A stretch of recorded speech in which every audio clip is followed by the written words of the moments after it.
Carta aos Filipenses, capítulo 1, versículo 6.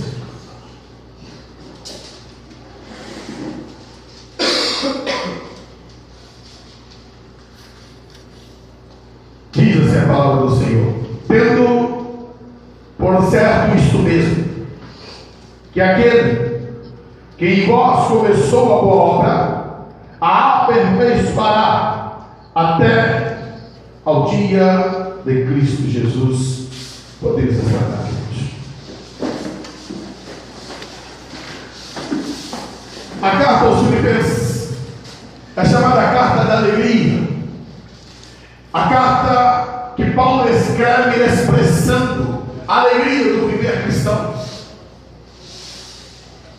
Mas quando Paulo escreveu essa carta, ele não estava, como muitos pensam, vivendo a mil maravilhas. Não estava ele em um momento de euforia, onde tudo estava bem, pois a tendência no pensamento que se tem é esse, que ao ele expressar, dizendo regozijai-vos no Senhor, outra vez nos digo regozijai-vos, não. Paulo estava falando de uma alegria que é proveniente do Espírito e não de circunstância.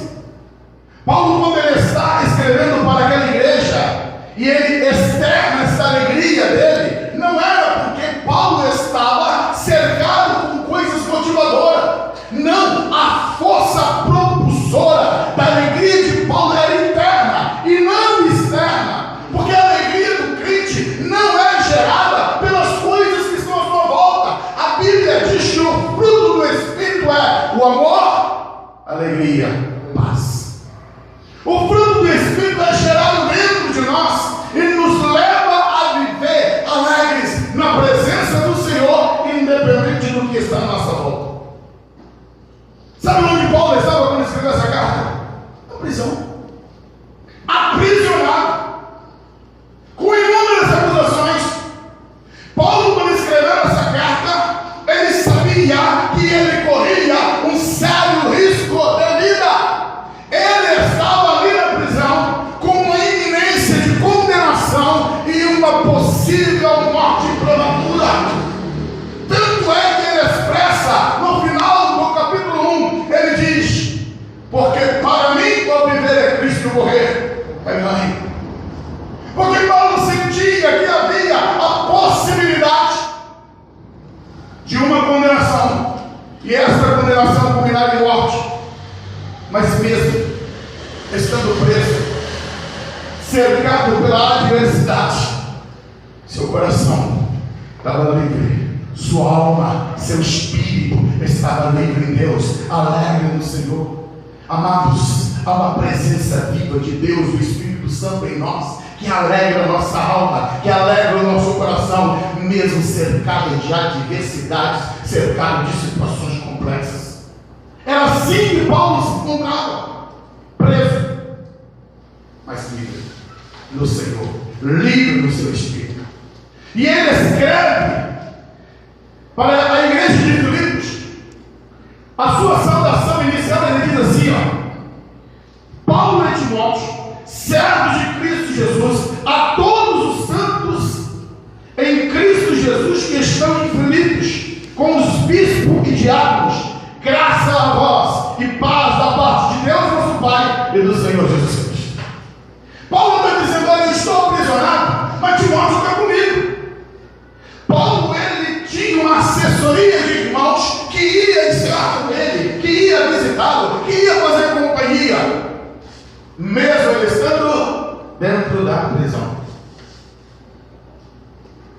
A identificação que Paulo faz para os irmãos filipenses é que ele se apresenta, tanto ele quanto Timóteo, servos de Cristo Jesus. Havia uma questão paradoxal, porque ao mesmo tempo que ele estava dentro de uma prisão romana, ele dizia: olha, eu estou preso por uma questão de governo humano, mas eu tenho um Senhor, eu sou servo de Cristo Jesus, e servo no sentido da palavra fala de escravo. Paulo se apresenta dizendo que ele é servo de Cristo Jesus e que as cadeias para ele, as suas prisões, não o impedem de servir ao Senhor, porque servir ao Senhor não depende de espaço, servir ao Senhor é no Espírito. O Pai procura verdadeiros adoradores que adoram ele em Espírito e em verdade. E Paulo agora estando na prisão está escrevendo e está dizendo: olha, sou o servo de Cristo. O servo de Cristo, passa o que passar, ajude que houver, esteja onde ele estiver, a sua postura, sua credencial de servo, ele não perde nunca. Paulo está dizendo: eu estou aqui e continuo servo. Os anos se passaram, continuo servo. Sou servo do Senhor, apaixonado por Cristo, apaixonado pela obra. Não abro mão do meu Senhor.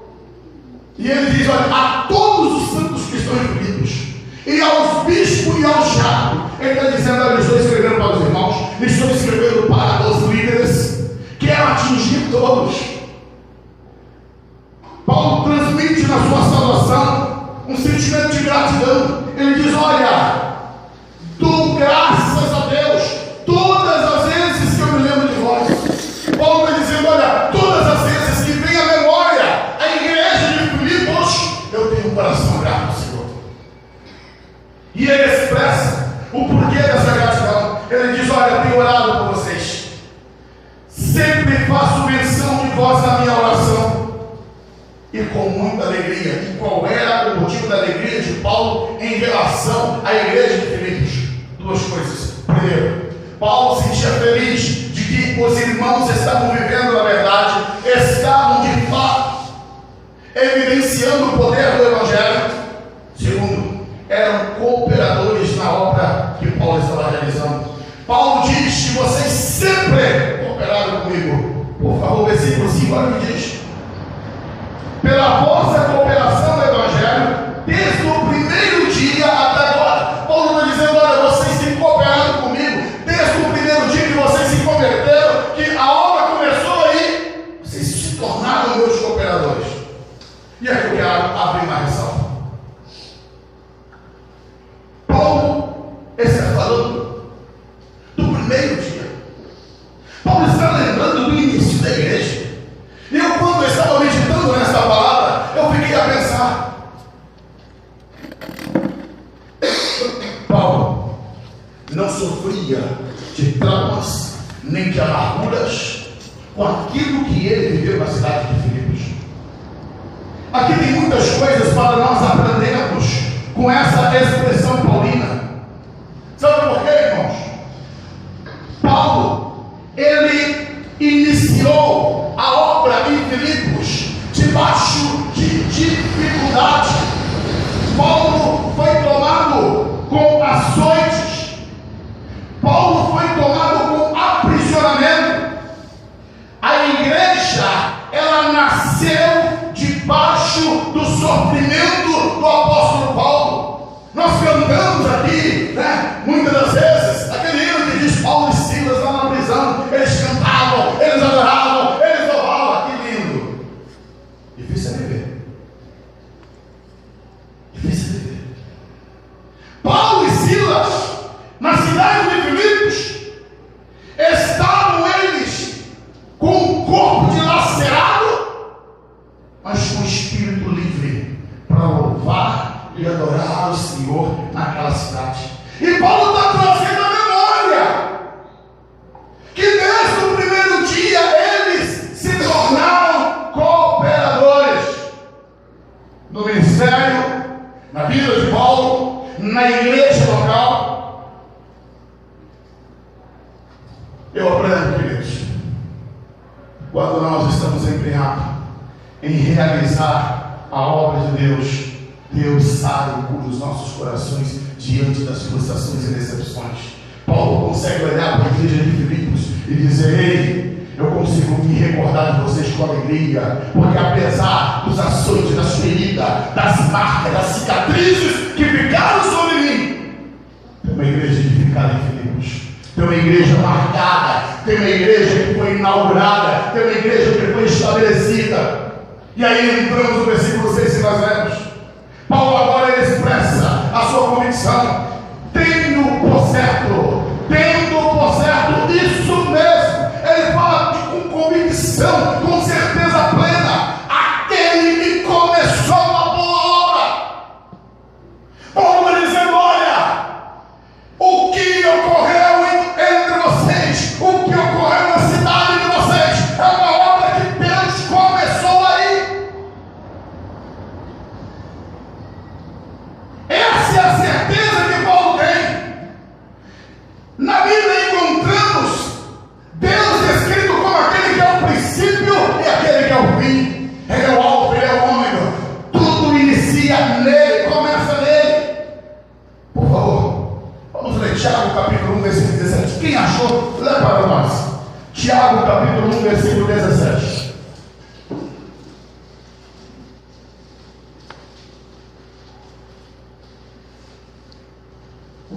Toda boa dádiva e todo dom perfeito é lá do alto, descendo do Pai das luzes, em quem não há mudança nem sombra de variação. Toda boa dádiva, todo dom perfeito vem do alto. Tudo de bom que nós experimentamos vem de Deus. É Deus que nos dá, é Deus que nos concede, é Ele que nos doa. Deus é criador, Deus é perfeito. Deus, Ele constrói todas as coisas com perfeição e nos doa mediante a sua graça. E Paulo está dizendo: olha, Ele começou a boa obra entre vocês. Foi Deus que começou aí. A obra de Deus em Filipos teve por princípio o próprio Deus.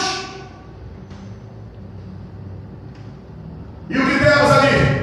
Na descrição que Lucas faz no livro de Atos: Lídia, a primeira convertida. Depois, aquela jovem que foi liberta. Posteriormente, lá está Paulo aprisionado. O carcereiro e sua família são libertadas, transformada e a igreja ali é estabelecida. Mas como Paulo foi parar em Filipos, amados? Aí reinicia tudo aquilo que Paulo está dizendo. Deus começou a boa obra. O apóstolo Paulo, na sua viagem, ele teve uma visão. E nessa visão, um homem aparecia para ele e dizia para ele: vem, passa a Macedônia e ajuda-nos. Foi isso que levou Paulo a ir para Filipos. Mediante uma visão que ele teve, Deus estava enviando Paulo para aquela cidade. E Paulo não foi desobediente à visão que Deus lhe deu. Mediante a visão que ele teve, se levantou, se direcionou e foi para aquela cidade. E ali iniciava a obra de Deus. E eu queria refletir, a pensar nesse prospecto dessa obra que Deus iniciou na cidade de Filipos, mediante a obediência que Paulo teve. E aí eu quero lançar contigo, igreja do Senhor, quantas obras que tem deixado de se começar, quantas obras que tem deixado de ser realizadas, sabe por quê? Porque não tem crente que tem obediência à visão celestial. A omissão de muitos faz com que obras não iniciem. Se Paulo não tivesse tomado a postura de obedecer, de ser sensível ao Senhor, aquela igreja não tinha iniciado no tempo que começou. E eu pergunto: onde estão os Paulos de Deus? Onde estão os homens e as mulheres de Deus que estão tendo visão, que estão ouvindo o clamor? Paulo ouviu: passa a Macedônia, ajuda. Queridos, em nome de Jesus, no meio de tantos problemas de necessidade que você tem que lidar, Deus quer abrir os teus ouvidos, abrir os teus olhos espirituais, para que você perceba: há um mundo lá fora clamando, vem, ajuda-nos. As cidades inteiras clamando, as nações inteiras clamando. A grande questão é que está tendo ausência de Paulos, está a ausência de homens e mulheres que digam assim: esse aqui,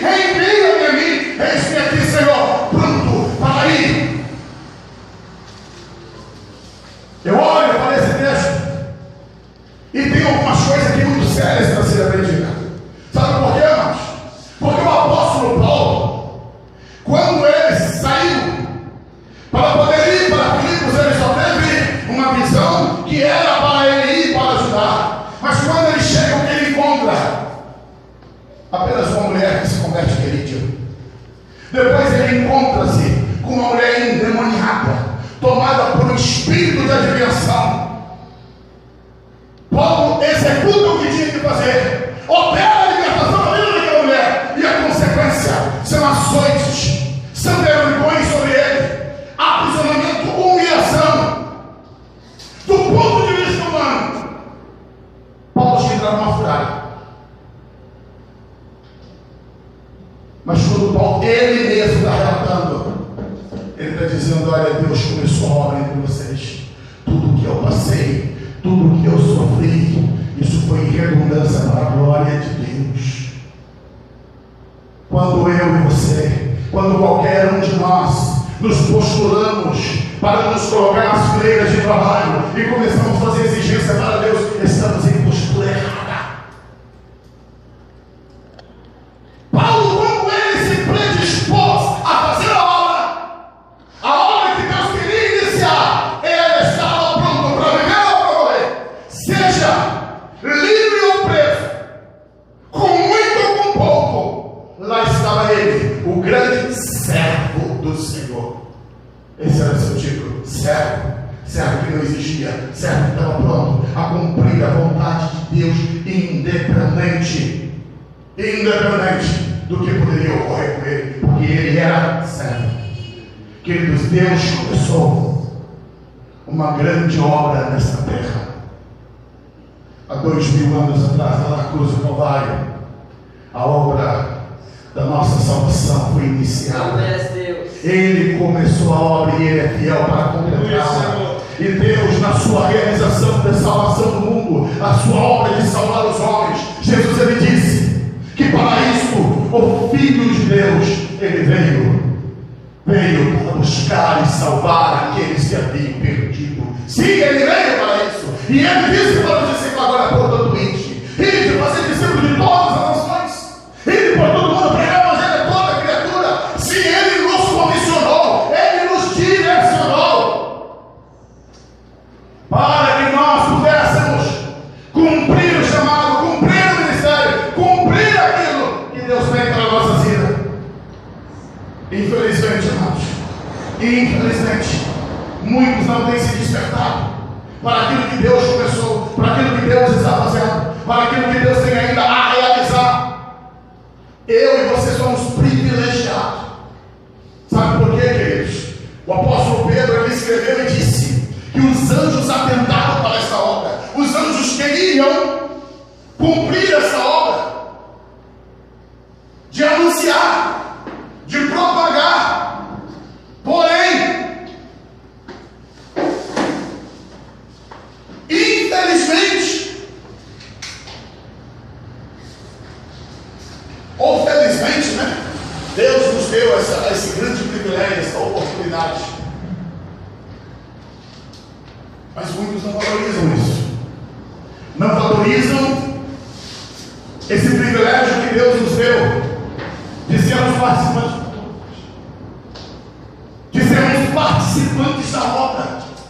Infelizmente, não há por parte dos irmãos e de muitos crentes esse reconhecimento que fazer a obra de Deus, proclamar o evangelho, isso é privilégio que os anjos desejaram, atentaram, quiseram realizar, mas o Senhor fez o que não. Eu confiei nisso à igreja. Essa obra, quem vai continuar é a igreja que foi estabelecida. Queridos, Deus é hábil construtor. A Bíblia deixa registrado: Deus criou o mundo em quantos dias, irmãos? 6 dias. Em 6 dias Deus trouxe à existência tudo quanto existe hoje. E trouxe a existência do quê? Do nada. Aquilo que não existia de existência pela palavra do seu poder. Ele disse, ele falou, e as coisas aconteceram. Porém, Deus terminou, concluiu.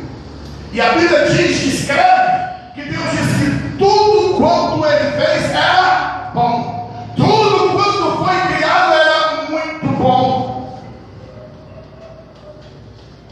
Sustenta todas as coisas com a palavra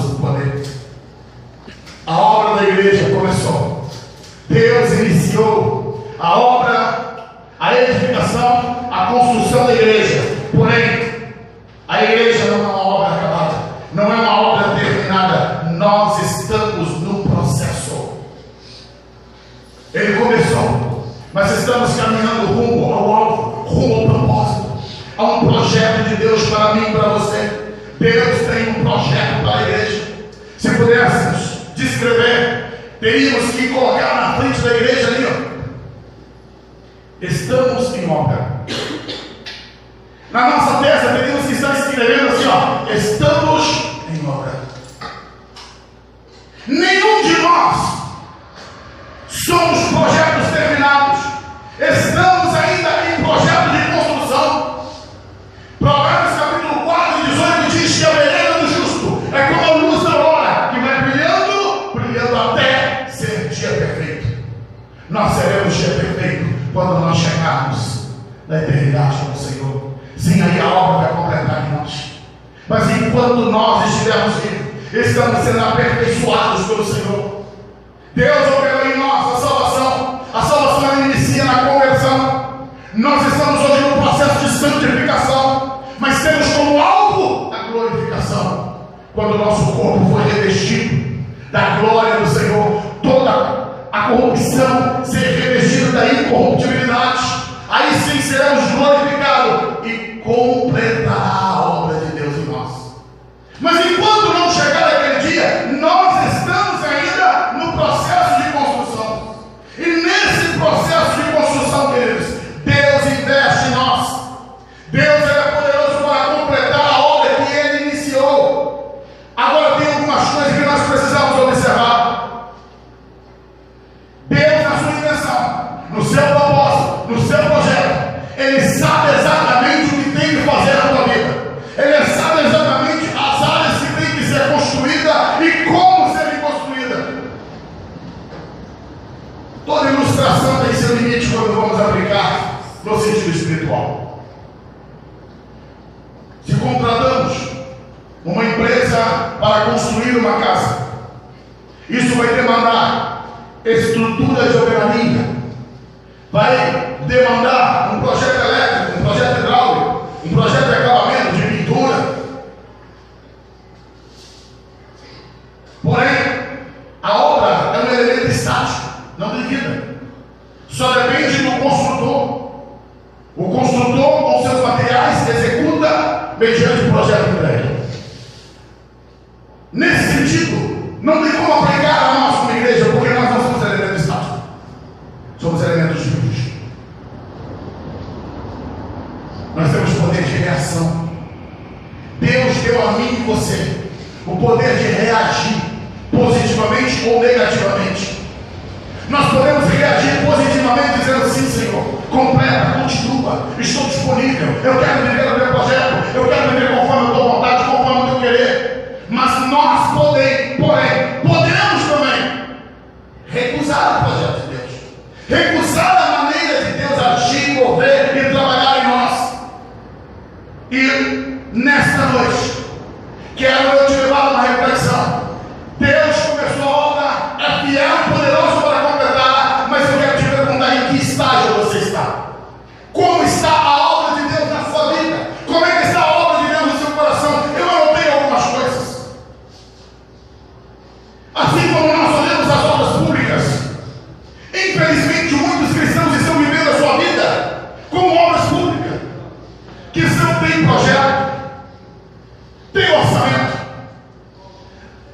tem a liberação dos valores, mas nunca sai do projeto. Gasta-se tanto, mas não tem execução. Sabe o que aplica para nós, amados? Lembre-se, estou te levando a você a refletir. Nós temos que olhar com o Espírito para dentro de nós. Deus tem colocado disponível para mim e a você tudo o que nós precisamos para crescer, tudo o que nós precisamos para avançar como alvo.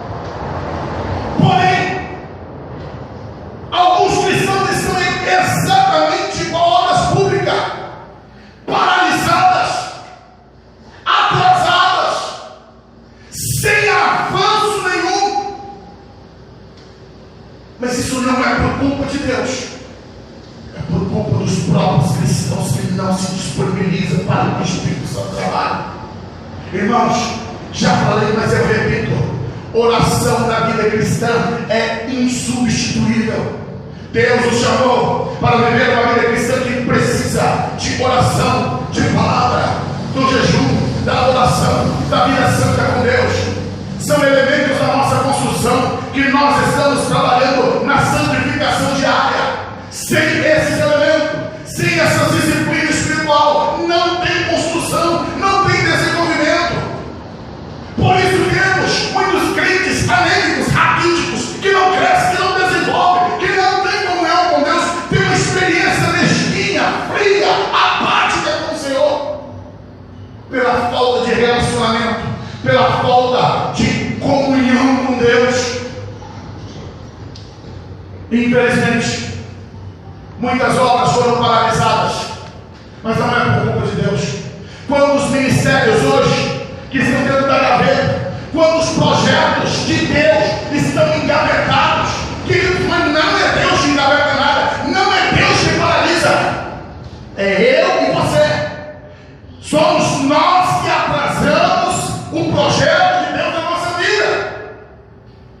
Somos nós que tomamos decisões erradas, que vai contra aquilo que é o projeto do Senhor. Enquanto eu estava meditando, eu lembrei-me do filho pródigo. Todo pai tem sonho em relação aos seus filhos, planeja, idealiza. E eu creio que este homem da parábola do filho pródigo, sendo ele um homem rico, de muitas posses, havia ele planejado tanto para o seu filho mais velho como para o seu filho mais novo. Porém, o filho mais novo quis viver um projeto alterado. Ele criou um projeto pessoal, ele criou uma construção própria para ele. E o que ele fez? Abandonou o projeto do seu pai, saiu para viver uma construção própria, tentou construir sua própria vida, tentou fazer do jeito dele, da maneira dele, se deu mal, perdeu tudo, jogou tudo fora. Foi uma verdadeira ruína de obra. E aí, tudo que ele construiu foi um castelo de areia em plena ruína. Teve que reconhecer que a alteração de projeto de vida que ele fez não ajudou a nada.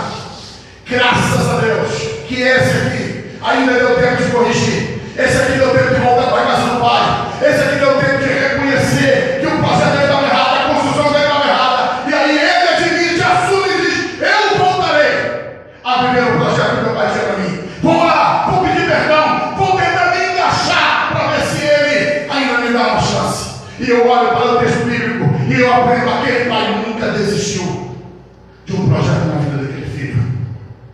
Aquele pai não jogou fora, ele acolhe, e aqui tipifica Deus. Queridos, mesmo quando nós abandonamos o projeto do Senhor, mesmo quando nós enviamos os pés pelas mãos, Deus ainda assim, na sua infinita graça e misericórdia, não desiste de nós. Ele está de braços abertos para nos acolher, para nos receber de volta. Só que custa caro. O caminho que o filho pródigo escolheu foi um caminho caro. Na construção existem certas coisas que precisam ser demolidas para que se haja uma construção perfeita. Quando constrói errado, irmãos, significa prejuízo. Nenhum engenheiro em sã consciência vai construir um edifício com bases erradas. Não importa quanto gastou na base, se está errado, ele vai dizer o quê? Quebra tudo. Quebra tudo. Vai ter que demolir tudo, abrir novas sapatas, fazer nova edificação para que a construção seja correta. E essa é a parte dura. É quando Deus diz para nós: tem que demolir algumas coisas da tua vida. Tem que demolir construções que foram construídas erradas. Tem que demolir posicionamento. Tem que demolir atitudes, comportamento, caráter que foi deteriorado. Tem que demolir essas coisas para fazer a construção correta. Deus começou a obra, mas muitos não querem a obra de Deus do jeito dele, da maneira dele. Queridos, se queremos que as coisas aconteçam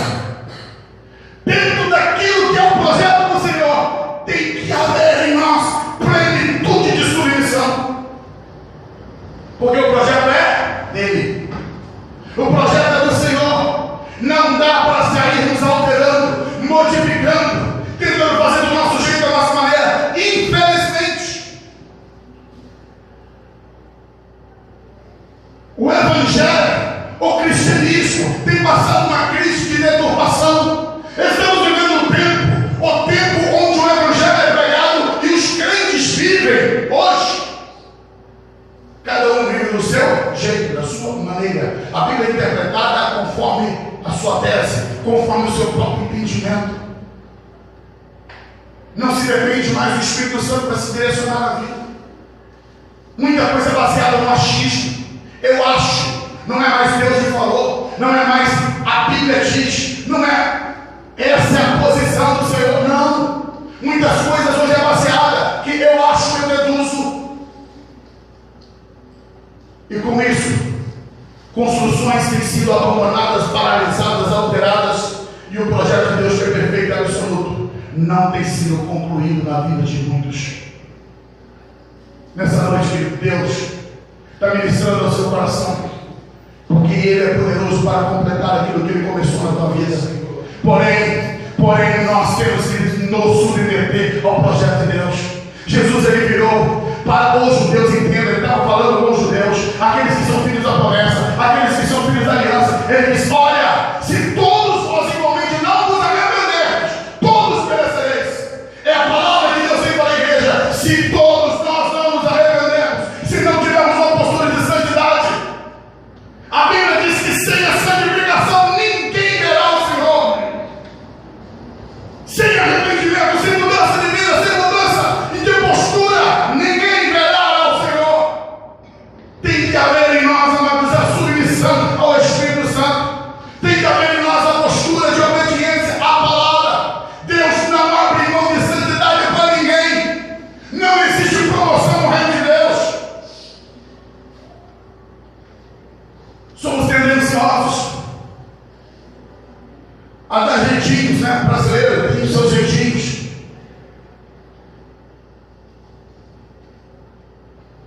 Produtos hoje são vendidos réplicas como se fossem originais.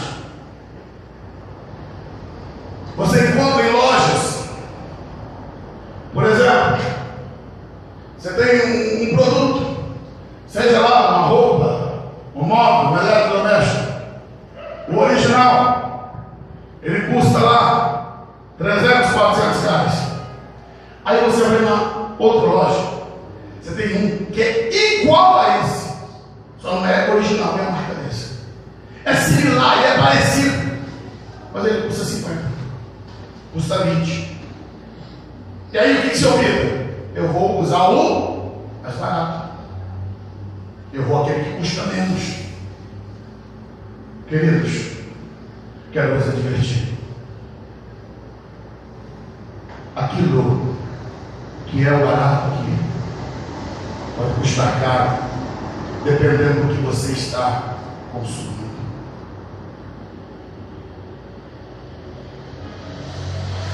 Vou citar um exemplo.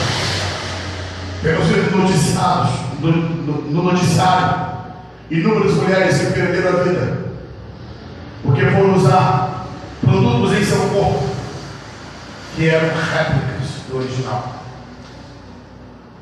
E aí, produtos esses que não tinham qualidade romperam no seu corpo, produzindo morte e destruição. Não há como chegarmos ao céu com uma réplica do Evangelho. Deus jamais irá aceitar um Evangelho que não seja o Evangelho de Cristo Jesus, onde Ele disse que aquele que não renunciar a tudo quanto tem não pode ser meu discípulo. Aquele que não amar a Deus sobre todas as coisas também não pode ser meu discípulo. Nós precisamos buscar aquilo que Jesus disse: a porta para o reino dos céus é uma porta estreita, largo e espaçoso é o caminho que produz a perdição, mas o caminho para o céu é estreito.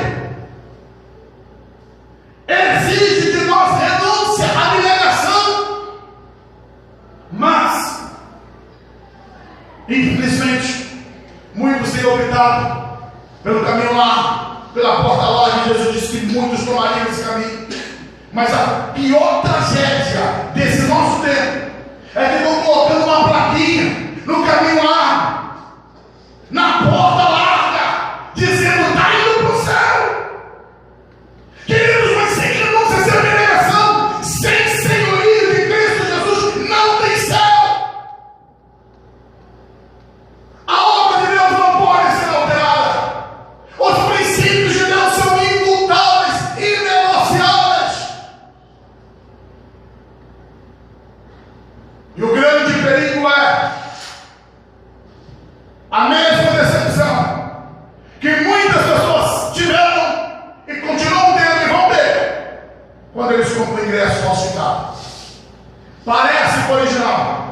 quando ele chega na catraca para passar, ele tem a decepção de dizer: você não pode entrar. Por quê? Seu bilhete é falsificado. Muitos cristãos chegarão na eternidade e terão uma decepção de que eles não poderão entrar. Por quê? Não viveram o projeto de Deus. O projeto de Deus é que nós criamos em Cristo Jesus. É Cristo que nos salva. E Cristo exige: aquele que me ama, guarda os meus mandamentos. Feche os seus olhos. Senhor Deus, Tu és aquele que começou a Tua obra em nós. E o Senhor é fiel e poderoso para completá-la. Eu quero te bendizer, te enaltecer, a Deus, pelo privilégio que o Senhor nos deu de sermos modelados por Ti. Somos vasos nas Tuas mãos, somos construção Tua, e o Senhor é o exímio construtor. Senhor, que o Senhor tenha liberdade para construir em nós da Tua maneira, da Tua forma. Eis-nos aqui, ó Deus, para viver o Teu projeto. Em nome de Jesus, quebra toda a construção errada. Espírito Santo, tudo aquilo que não é construção Tua, tudo aquilo que foi construção humana, que o Senhor venha demolindo no nosso coração, porque queremos que a boa obra seja edificada em nós. Queremos permanecer naquilo que é o Teu projeto original, Deus. Queremos a Tua santidade, queremos a Tua pureza. Somos Teus servos, somos Teus. A nossa língua é para agradar o Senhor. Estabelecemos, ó Deus, a nossa aliança contigo, o nosso repúdio ao mundo, repúdio ao pecado, repúdio a tudo aquilo que é abominável, tudo aquilo que não te agrada, nós repudiamos por causa do nosso amor a Ti. Aleluia, Deus. Escolhemos a Ti, Senhor.